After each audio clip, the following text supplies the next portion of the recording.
Well, take a look at this operation going on in Millard County. That big chain right there between the bulldozers ripping up burned trees is preparing that land for a big reseeding project. Now, this is where a wildfire burned last summer, and over the past decade, it's a program designed to restore that land after big wildfires. News specialist Alex Cabrera looked into these programs, and Alex, it's also meant to save homes and communities from flooding.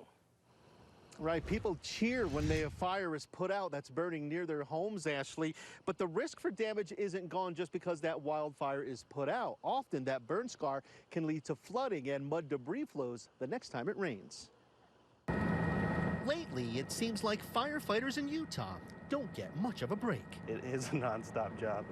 They say that about firefighting, but the rehab efforts have become nonstop as well. Yes, rehab efforts, like this one where the canal fire burned in Millard County this past summer. After that wildfire was put out, as well as hundreds of others across the state, for some, that's when their work begins. Once those big fires are out, the Army goes home or they go on to the next fire. And yeah, we have to come in and assess what kind of damage is there and begin the process of reseeding it. That's where Tyler Thompson comes in. He's the director of Utah's Watershed Restoration Initiative, WRI.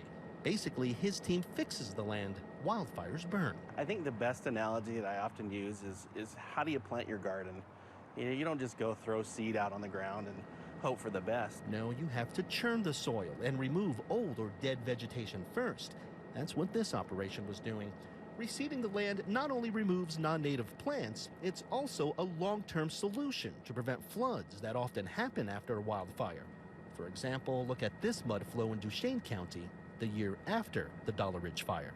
So what we're trying to do is stabilize that soil. As those roots grow, it'll help to continue to stabilize those soil, and you'll see less and less coming off the mountain. And as the number of wildfires in Utah continue to increase, the rehab efforts will only grow too. I believe it's important. I think this state has, an ethos where we believe in actively managing our lands, and that's what we do with WRI. And not every burn scar is reseeded. Last year, about 300,000 acres in Utah burned from a wildfire. About 100,000 acres were reseeded by that WIR program, and they are still working on reseeding scars from last year, even as dozens of new wildfires have begun this year. Yeah, Ashley? It's a great program, and that video is just mesmerizing to look at. Alex Cabrera live for us this evening. Thank you.